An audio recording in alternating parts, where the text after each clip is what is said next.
Nous sommes face à vous pour vous présenter notre exposé qui a pour thème traitement d'image à la classification non dirigée en utilisant la méthode Kalem et dirigée en utilisant la méthode de maximum de vraisemblance de l'image sur cette de boîte. Ce travail est réalisé par Prival Corona, que je suis, Coiffure, Voici Jean-Claude et vous, Josué GFT. Pour mener à bien ce travail, nous procéderons comme introduction, objectif, présentation du site, matériel et méthode, discussion et enfin une conclusion. En introduction, nous pouvons dire que la classification des images utilise l'information spectrale contenue dans les valeurs d'une ou de plusieurs bandes spectrales pour classifier chaque pixel individuel. Ce type de classification est appelé reconnaissance de groupements spectraux. Les deux façons de procéder sont la classification dirigée ou non dirigée. En pour but d'assigner une classe particulière ou telle. La classification dirigée permet de classifier une zone de façon manuelle. On utilise des zones échantillonnées pour déterminer les caractéristiques des classes d'objets qui deviennent également des centres dans l'espace multispectral. L'objectif de la classification supervisée est principalement de définir des règles permettant de classer les objets dans des classes à partir de variables qualitatives ou quantitatives caractérisant ces objets. Par contre, la classification non dirigée désigne un ensemble de méthodes permettant de classifier une zone de façon automatique. Cette classification donne une couleur aux éléments selon leur importance et selon le nombre de classes choisies. Ainsi, elle permet une meilleure distinction des objets sur le terrain. En somme, elle a pour objectif de presser ou de retrouver une typologie existante, caractérisant un ensemble d'objets observables à partir de leurs caractéristiques mesurées sur chacune des observations. Comme objectif général de notre étude, il s'agira de valider la méthode de classification la mieux adaptée à l'évaluation des unités de classification de l'occupation du sol. De manière spécifique, faire une classification non supervisée par la méthode Kamen de l'image. Effectuer une classification supervisée par la méthode de maximum de vraisemblance de l'image et choisir enfin la classification la mieux adaptée pour une étude de l'occupation du sol à partir d'une confrontation des résultats obtenus. La présentation ici. Disons que Bois-Clé, chef-lieu de la région de la Marawi, est situé au centre-ouest de la Côte d'Ivoire, à 306 km d'Abidjan, de la capitale économique, et à 59 km de Yamoussoukro, la capitale politique et administrative. Il s'étend sur une superficie de 4214,5 km². Le climat est de type tropical avec une pluviométrie moyenne annuelle comprise entre 1100 et 1400 mm. Le relief relativement plat est composé de bas plateaux et de collines. Le sol profond présente plusieurs bas-fonds riches en matière organique propices aux cultures pérennes, vivrières et maraîchères. C'est une zone de transition. La région de la Marawi est partagée entre la forêt dense au sud et à l'ouest, la savane arborée au nord et à l'est. Comme matériel utilisé, nous avons à utiliser l'ERDAS. Ce logiciel nous a permis de faire le traitement et le traitement de l'image satellitaire. Pour valider nos différents traitements de l'image, notamment lors de l'interprétation visuelle de la réalité du pays. Puis dire sur la restitution cartographique et l'analyse statistique des unités d'occupation du sol. Matériel et méthode. Petit 2, classification non dirigée. Cette méthode consiste à pratiquer la campagne d'une méthode de fractionnement des données faisant appel à une hiérarchie. Au sein d'un jeu de données qui permet de regrouper les données similaires dans un groupe, car étant ici un nombre entier. Le test de séparabilité de la classification non supervisée consiste à un unifié en se tenant comme tableau que nous présentons où la séparabilité est plus ou moins à vol. La classification dirigée. Cette méthode consiste à faire une analyse statistique de la distribution des vecteurs spectraux de l'échantillon pour définir des zones de probabilité équivalentes au fil de ces zones. La probabilité d'appartenance à chacune des trois sortes est calculée pour chaque vecteur spectral que le vecteur est affecté à la classe pour laquelle la probabilité est la plus élevée. Un avantage considérable de cette méthode est qu'elle fournit pour chaque pixel, en plus de la classe à laquelle il a été affecté, un nombre de certitudes liées à ce choix. Le test de séparabilité par la méthode de divergence transformée nous donne un résultat compris entre 1 et 2 sont parfaitement séparables. Ce test nous montre que la classification dirigée nous donne une meilleure précision que la classification non dirigée, avec le coefficient de kappa plus justifié selon le résultat correct. Notre coefficient de kappa qui se présente sur le tableau où nous avons les cultures et jachères. Il nous donne 100% et un coefficient de kappa qui nous donne 1. En discussion. La classification non dirigée est une classification qui montre seulement les objets de même reflétance, mais pas de cohérence au niveau du terrain. Et la répartition des éléments d'une même nature en plusieurs sous-groupes, ce qui peut entraîner une erreur d'analyse. Par contre, il est important aussi de noter que dans notre classification dirigée, les cours d'eau manquent, ce qui n'est pas normal, puisque dans la réalité, vérifiez sur Google Earth, il y a un cours d'eau principalement qui est laissé sur la carte. Cependant, cela s'explique par un recouvrement du cours d'eau, principalement par la végétation. C'est difficile de le classifier. Les images informatiques offrent une bonne résolution spatiale, mais ne sont pas souvent pas suffisantes pour beaucoup d'applications, notamment à cause de leur pauvreté spectrale. A contrario, les images de type spectral, voire hyper spatiale, offrent une recherche spectrale d'intérêt au traitement des détails spatiaux. En conclusion, la classification supervisée nous a permis durant cet exercice à comprendre la fonction du maximum de ressemblance et de comprendre les structures de cette méthode. Il faut aussi retenir qu'il peut avoir une disparition de certains éléments dus à la confusion de réfléchissement. Cependant, Elle reste en milieu de la classification dirigée par la méthode Tamis. Merci pour votre question.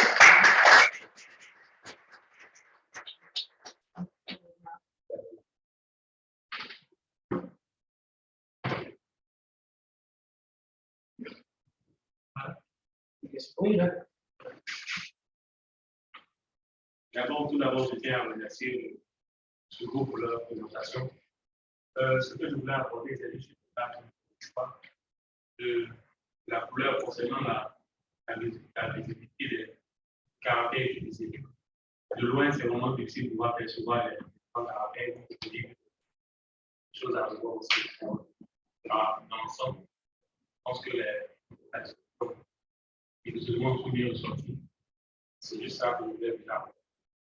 C'est difficile de pouvoir vous suivre dans la lecture et l'appréciation de vos armes.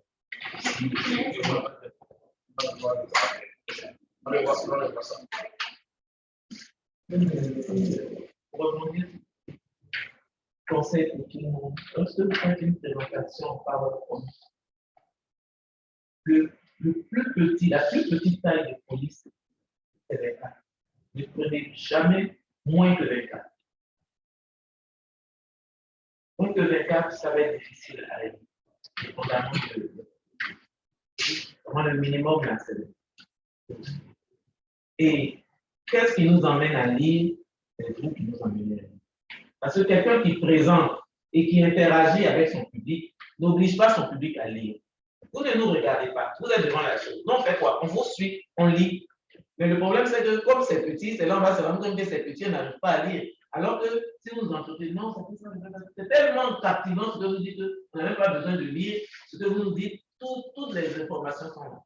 D'accord? Donc, vraiment, dans votre présentation, ailleurs que là, c'est juste à regarder, mais dans vos présentations que vous aurez à faire dans le cadre de votre master ou d'autres cours, évitez de vous focaliser sur l'écran. Regardez le public que vous êtes en train de choisir.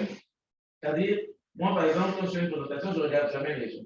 Je regarde au fond de la classe. Donc, c'est l'impression que je regarde au fond de la classe. Parce que parfois, te focaliser sur une personne peut te déstabiliser. Soit il est en train de bavarder à son ami, ça t'énerve, tu veux bavarder, ça te coupe. Ou alors, il est en train de faire une grimace, tu vas vouloir rire, ça va te couper, ou ce genre de choses. Donc, tu ne regardes pas le public, tu regardes derrière, mais au moins, ils savent que c'est le petit.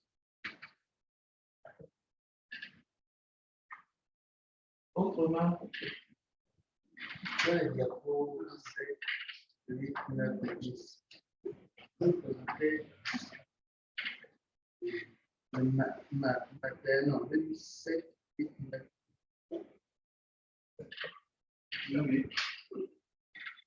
est-ce que le titre de la diapositive rend compte de ce qui est documenté dans la diapositive?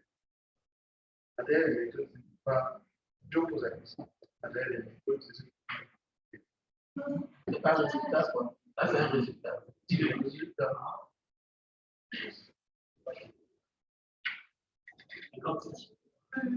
Parce que je sais, en instruction.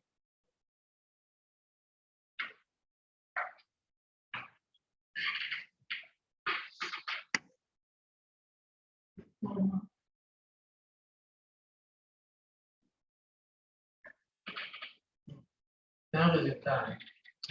Donc, quand on regarde, forêt dense, c'est rouge, forêt claire, c'est jaune, culture vert foncé, sol nu vert clair, bâti blanc. D'accord? Prenons la participation.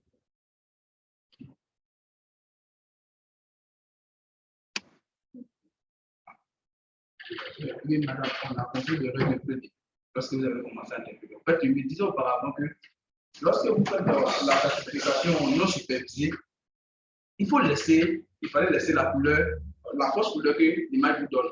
Et vous caractérisez, vous-même, par vérification sur Google Earth, vous pouvez vérifier après, par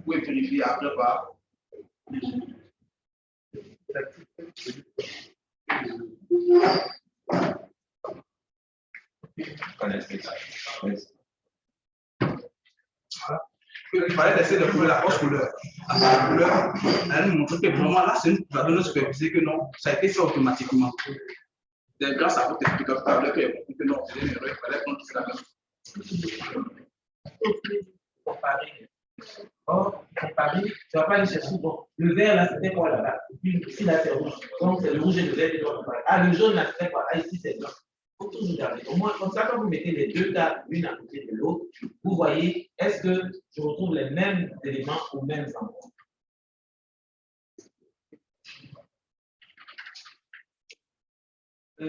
Classification dirigée, non dirigée. Vous allez chercher la séparabilité. Non dirigée de la séparabilité. C'est quoi divergence transformée? Pas divergence transformée. D'accord, c'est bon. Et classification dirigée. Divergence transformée. Et là aussi, c'était bon. D'accord. Maintenant, pour faire votre classification dirigée, là, quelles sont les données que vous avez utilisées? Parce que vous n'en parlez pas. Allons dans, dans matériel et méthode. D'accord? Bon. Où est la section matérielle?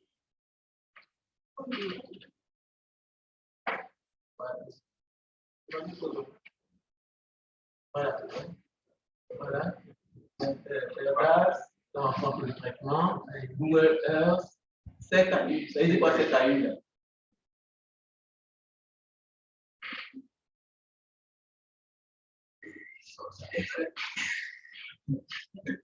Madame, Relisez-vous.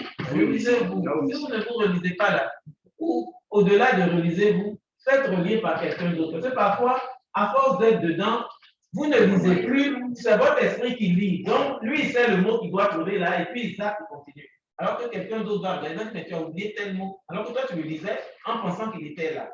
Hein? Donc, faites lire et relisez vous-même. OK. Donc, ici, donc cette là, c'est quoi qui a fait cette? C'était même pas cette.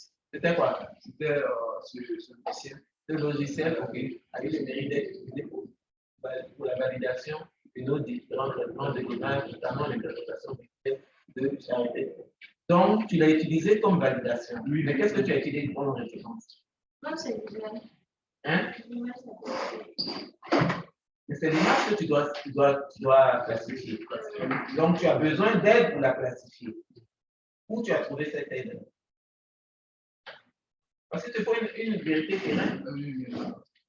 D'accord? Parce que tu n'étais pas là quand ils ont pris leur image, donc il faut une vérité terrain. Cette vérité terrain là, vous ne dites pas votre vérité terrain. C'est-à-dire, à la rigueur, vous aurez dit que Google Earth vous sert d'image de référence. D'accord? Or, vous dites que c'est la validation. C'est-à-dire, vous avez fini, maintenant vous vérifiez avec ça. Ça n'a pas le même sens. Hein?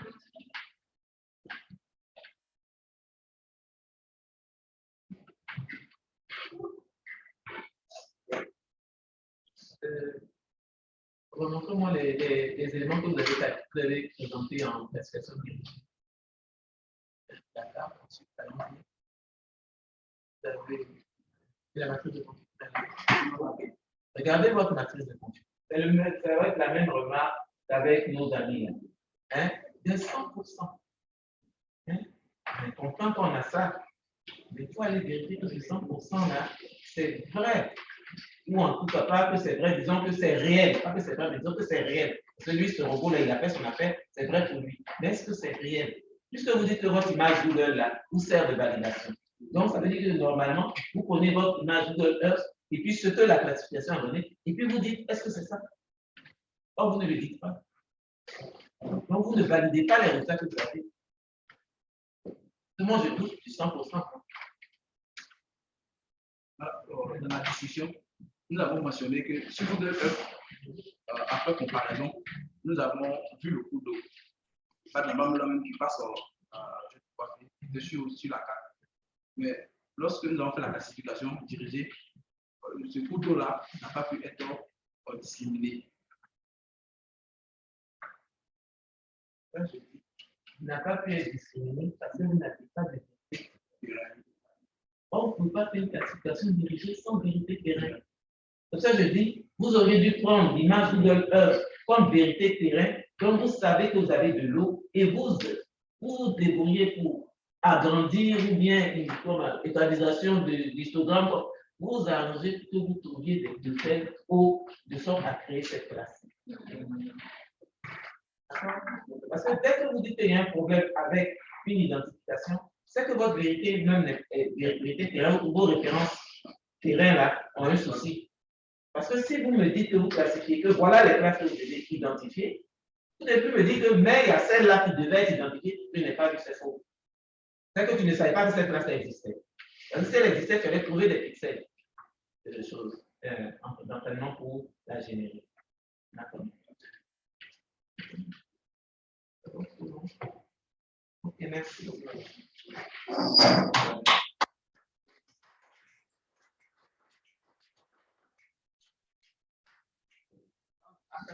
Est-ce la clé?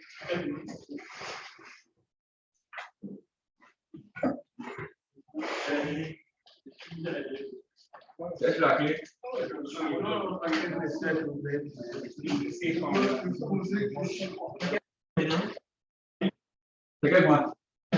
quel groupe? C'est quel groupe? C'est quel groupe?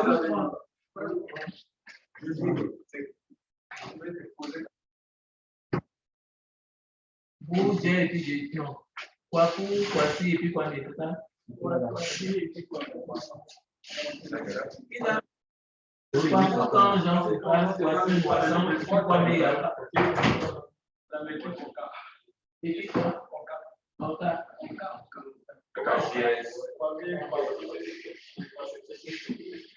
Vraiment, c'est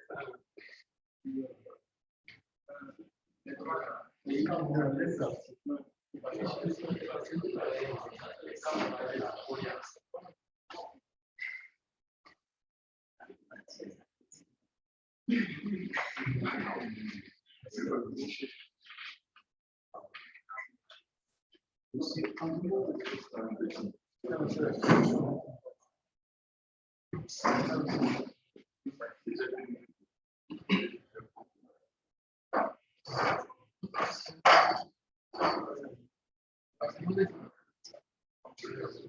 Bonjour docteur, bonjour à tous. Nous sommes là pour présenter notre travail relatif à cours de classification et segmentation d'image.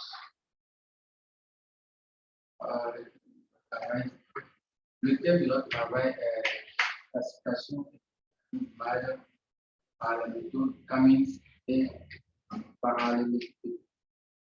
Nous avons travaillé dans la région de Hawaï. Le plan de notre travail, c'est une introduction à la plantation de la zone d'étude. Nous allons ensuite présenter le matériel et la méthode d'étude. Nous allons présenter les résultats et ensuite on aura une. L'objectif de notre travail vise à étudier l'approche de classification d'images de la zone de Yaloa en vue produit une carte d'occupation du sol. L'une des approches, c'est-à-dire une classification non directe basée sur la Cummings, et l'autre approche, une classification basée sur la méthode parallélépipédique.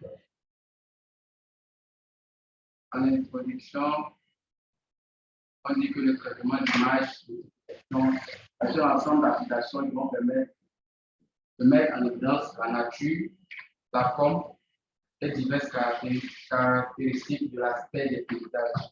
Ce traitement va permettre de réaliser la carte d'occupation sur le site.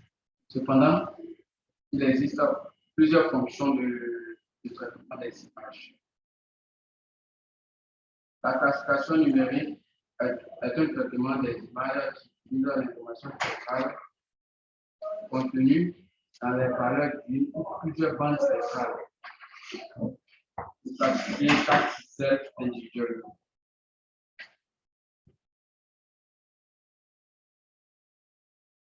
Les méthodes de classification les plus connues peuvent être séparées en deux grandes catégories. Les méthodes de classification supervisées et les méthodes de classification supervisée. La méthode des Cummings est une classification non supervisée. Quant à la méthode parallélépipédique, elle représente une méthode de classification, une classification non sélective supervisée par, pardon, non paramétrique. La classification est dite non dirigée lorsque l'utilisateur n'a pas de connaissance a priori du site. Elle laisse la partie du calcul de l'utilisateur des classes. L'utilisateur fera ensuite l'étiquetage des classes créées. Par contre, lors de la classification dirigée, l'utilisateur connaît le terrain et fournit des informations au logiciel pour séparer les pixels. C'est la matrice de confusion qui va nous permettre d'évaluer la classification. Nous allons ensuite passer à la présentation de la zone de vie.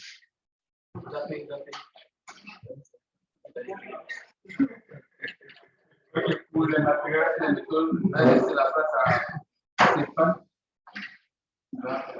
Abordons maintenant la partie des matériels. Abordons maintenant du moins la partie des matériels. Parlons tout d'abord des matériels que nous avons utilisés dans le cadre de notre travail. Dans le cadre de notre travail, nous avons utilisé des données, des matériels et des logiciels. Comme données, nous avons eu à utiliser une image satellitaire de nos zones d'études, qui est la ville d'Alois. Et comme matériel, nous avons utilisé un ordinateur Lenovo pour le traitement de nos données. Comme logiciel, nous avons utilisé le logiciel EDAS Imager 2015 pour le traitement numérique de l'image satellitaire. Et comme second logiciel, nous avons utilisé le logiciel QGIS 3.16 Hanover pour le traitement de nos données cibles et pour l'élaboration des cartes. Je laisse la place. Voici ainsi présenter les différents matériels et logiciels utilisés.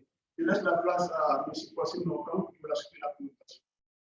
Okay. Au niveau de l'approche méthodologique, nous avons utilisé, comme l'a mentionné, on utilise deux méthodes. La classification du Camille, la classification basée sur la méthode para-écritique. Au niveau de la classification non supervisée, la méthode de Camille, c'est une méthode qui permet de regrouper des objets, des sujets, des sites, en cas plus que distinct. Sinon, le cas doit être spécifique. D'abord, on définit le fichier raster en entrée, définir la couche cristale de sortie, définir l'ensemble des signatures de sortie, choisir dans la base d'outils comme type de classification, du type Camille et le nom de classe. Et vous voyez sur cette image, la diapo précédente. Vous voyez cette image, voilà de droite, la manipulation, la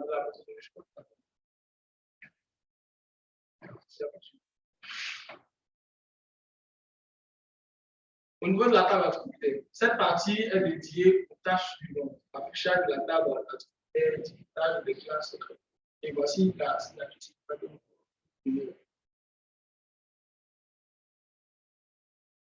La dernière méthode, en ce qui concerne la méthode paramétrique, nous avons résumé cette méthode-là avec la composition. La classe thématique, le choix de la zone d'entraînement, la zone test, l'établissement des signatures spectrales des classes, le choix des règles de décision et de la méthode de classification. À ce niveau, on peut choisir la classification paramétrique, non paramétrique, paramétrique. La classification des zones d'entraînement et de pré-évaluation, la classification des zones tests et d'évaluation. Et ensuite, on obtient votre image classique. Cette méthode est basée sur une logique booléenne. Les données d'entraînement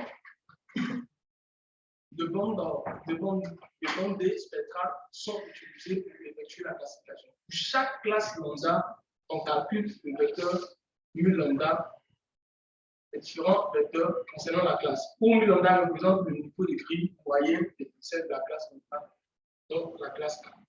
Et voici la signature spectrale de notre classification supervisée. Le résultat au niveau de la classification CAMS, on a obtenu 5 classes. Voilà.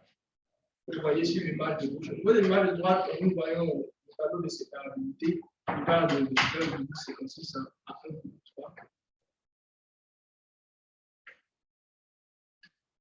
La classification dirigée par l'algorithme, nous avons trouvé 4 classes.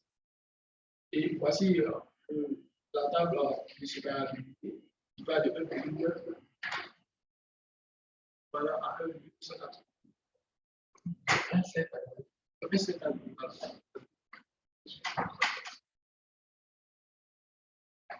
Et ensuite, là, nous avons là la matrice de conclusion.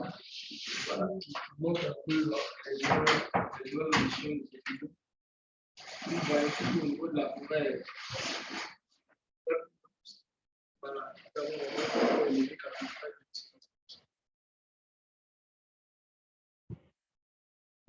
Au niveau de la discussion, on peut dire que c'est une classe trouvée par la méthode Camus et 4 classes par la méthode parallèle. Au niveau de la classification Camus nous présente une occupation de champ à dépendance de l'État avec la précision, la classification dirigée nous montre plutôt que nous autres précisions 5 zones de culture. Cela se justifie par la fusion de la classe de zone de culture à la classe orthogonale due à la descendance mixte. Et en conclusion, on peut dire que la méthode de Camus c'est une méthode, c'est un algorithme d'apprentissage non supervisé au clustering non hiérarchique. La méthode de Camus permet de regrouper des éléments similaires dans des clusters. Ces éléments peuvent être tous et à n'importe quoi du moment qu'ils sont encodés dans une map. Et la méthode est parallélépipédique, quant à elle, fusionne les classes par raisonnement de système. Ok. Merci à tous.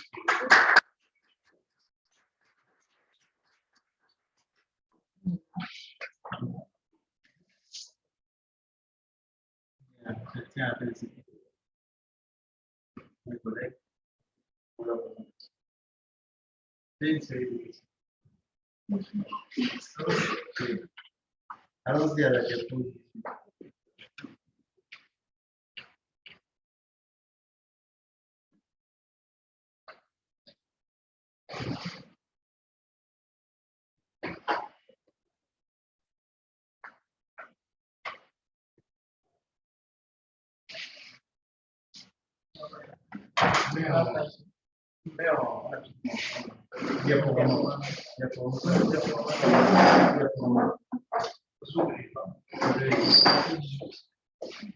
Ici, c'est un autre.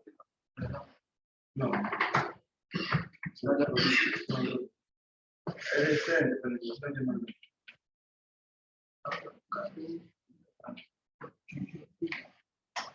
Voilà.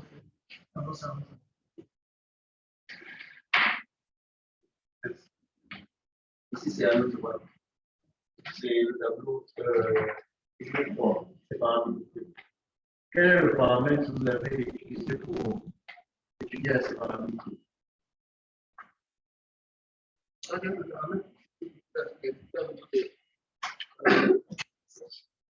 Voilà, on a vu que. Pardon?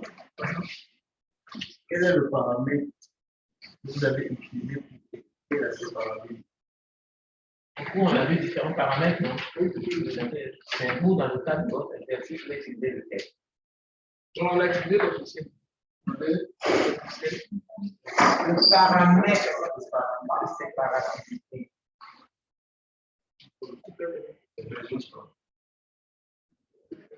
Sinon, on peut tous lire, hein. C'est écrit là-bas. Mais on voulait qu'ils lisent, ils ne veulent pas lire, donc lisez. Distance mesure, qu'est-ce qui est écrit après distance mesure?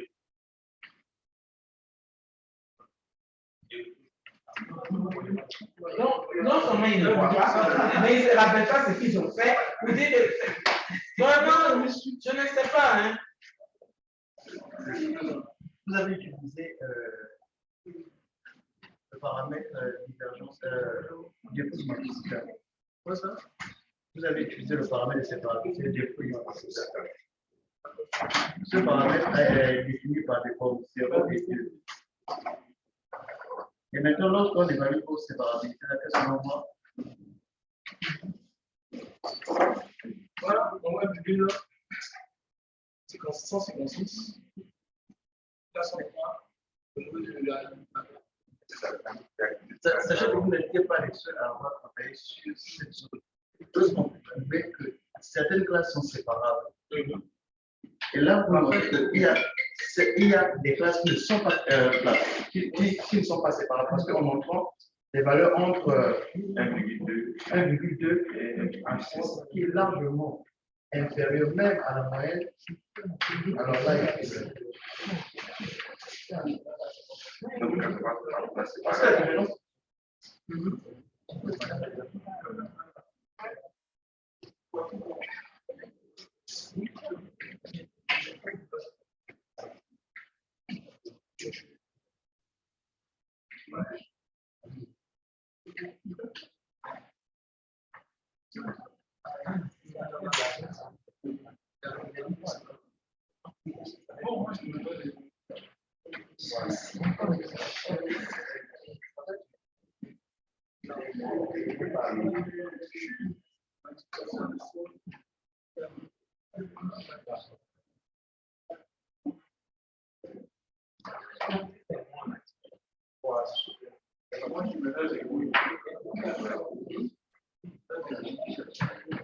donc, c'était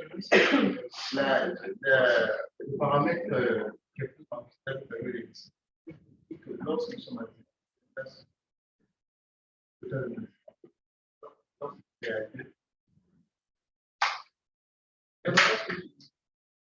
le paramètre du gestion d'enregistrement pour évaluer la séparabilité. Il a des paramètres. Comme ces classes sont totalement. Non, inséparable. Et maintenant, lorsqu'on arrive à 2, parce que là, vous présentez des valeurs même qui n'approchent même pas 2. Nous sommes là à. Je pense que la plus petite valeur, c'est 1,2. Et la plus grande valeur, c'est 1,4. Là, il y a un problème.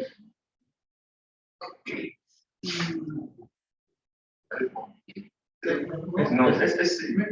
Tu comprends vraiment ce que tu veux dire? Je comprends le moment, il ne faut pas être. Ils ne comprennent pas. Maintenant, Je comprends. En fait, ce qui fait que nous, on a travaillé sur la même. Voilà, nous avons eu des résultats qui étaient assez bons pour la séparabilité. Donc, comment présenter la même une avec des résultats qui sont, on va dire, presque contraires à ce qu'on devrait avoir. C'est dans la méthode que nous valoriser le paramétrage. Là,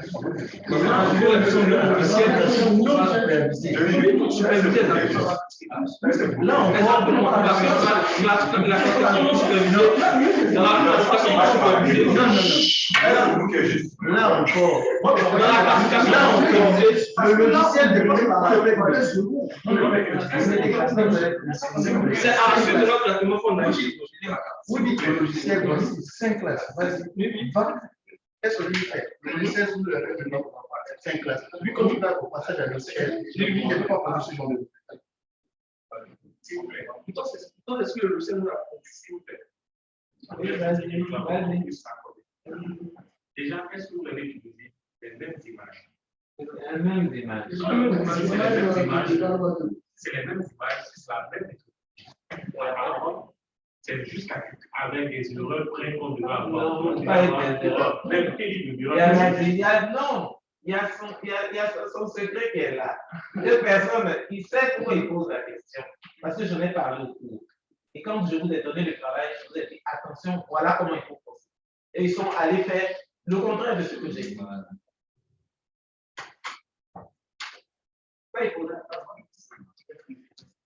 C'est ça. Parce que j'ai dit ici que il ne faut pas utiliser la distance euclidienne. C'est le mauvais paramètre. J'ai dit ça. Déjà, c'est un bon acquis. Ça, au moins, tout le monde, toute la classe a compris qu'il ne faut pas prendre ce paramètre. Donc, il n'en restait que deux. Divergence transformée et diffuse Matsushita.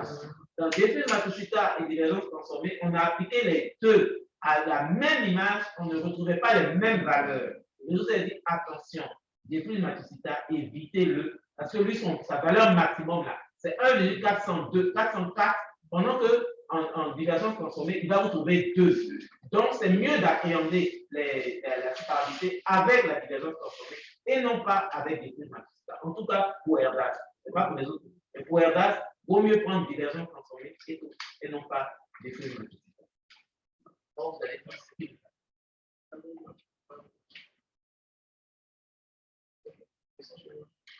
La seconde question, c'était de savoir quel a été l'indice qui permet de valider cette classification en classification. Parce que lorsqu'on fait une classification, à l'issue de cette classification, on obtient une matrice. Cette matrice de conclusion permet de calculer certains indices. Est-ce que vous nous avez plus? Lesquels sont? Le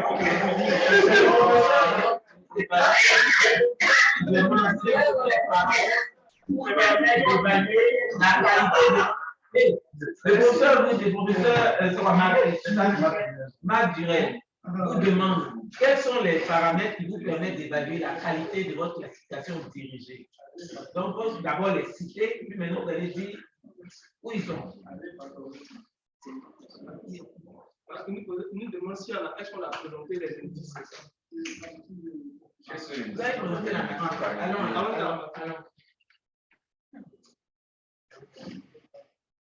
Voilà. Maintenant, cette matrice-là, qui permet de calculer certaines choses. Quoi? Ça permet de calculer quoi? Voilà. Nous, on a présenté la matrice il n'y a pas fait d'éventuels calculs. Mais pourquoi? Au cours, on a dit quoi? Ça, c'est une question de voir l'examen. C'est une question de voir l'examen. Ça avait son importance. Quels sont les paramètres qui vous permettent d'évaluer la qualité d'une classification dirigée?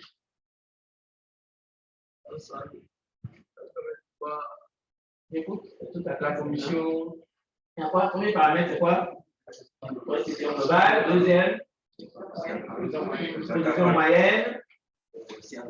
Ensuite, la part. Maintenant, on peut après chercher commission, erreur de position. C'est principalement ces trois-là qu'il faut absolument calculer. Absolument. C'est ça qui va te permettre de dire si ta classification est bonne ou pas. En tout cas, de façon, je dirais, statistique du travail du logiciel. Maintenant, après, il y a ta qualité visuelle, ta connaissance du terrain, de ton rendu de la classe. Il faut toujours faire ça, cette démarche-là. Ce que vous n'avez pas, aucun de vous n'avez. Une fois que vous faites la classification, quels que soient les bons résultats qui vous donnent la perfection des résultats, comparez ces résultats-là avec votre réalité. Parce qu'il y a toujours une petite différence. Le logiciel ne peut pas être parfait. Il y a toujours une petite différence. Il y a toujours ça et puis justifier. C'est ça, hein, dans le cadre de votre travail, vous pouvez être amené à faire ce genre de choses. Quelqu'un vous demande, je veux avoir la carte d'occupation, tu le fais, mais il faut lui donner des éléments de dire que ton travail est bon. Oui, j'ai trouvé la précision du temps de %, mais ce gap avec la perfection est dû au fait que dans c'était par exemple, l'image était acquise à 7 h du matin, ou à 7 h, il y avait les ombres, donc les ombres ont eu à perturber les niveaux de grille, je ne sais pas, où il y a eu du brouillard dans la zone, l'image que vous m'avez fournie était brouillée, donc mais au moins tu justifies les résultats que tu as. Donc, il faut toujours après comparer avec toi ta vérité terrain de ce que le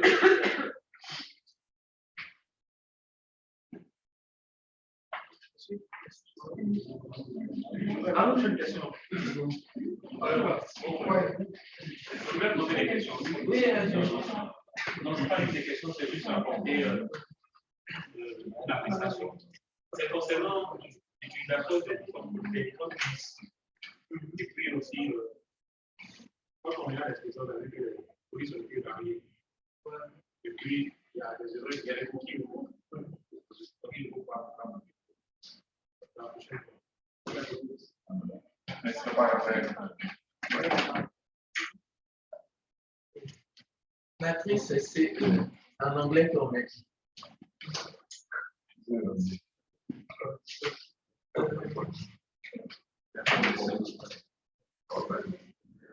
Votre vérité terrain, là, vous n'avez pas dit d'où vient votre vérité terrain, faire votre place. C'est quoi qui a été vous donné de référence pour pouvoir faire la pratique? On a allé chez nous, ça n'a pas été.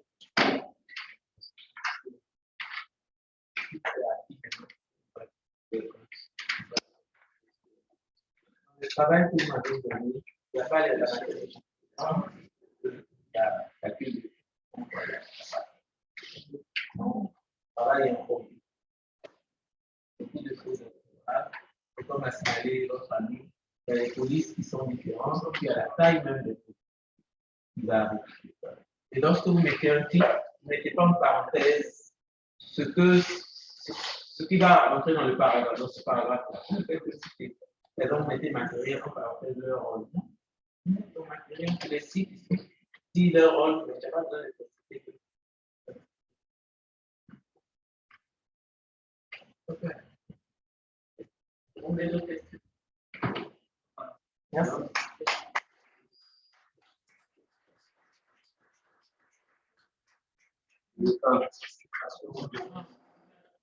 Donc, ils ne sont pas là. Voilà. Il n'est pas là. Et puis, donc, Conan Edmond et Jean-Marc parlaient. Voilà. D'accord, donc il répond bien.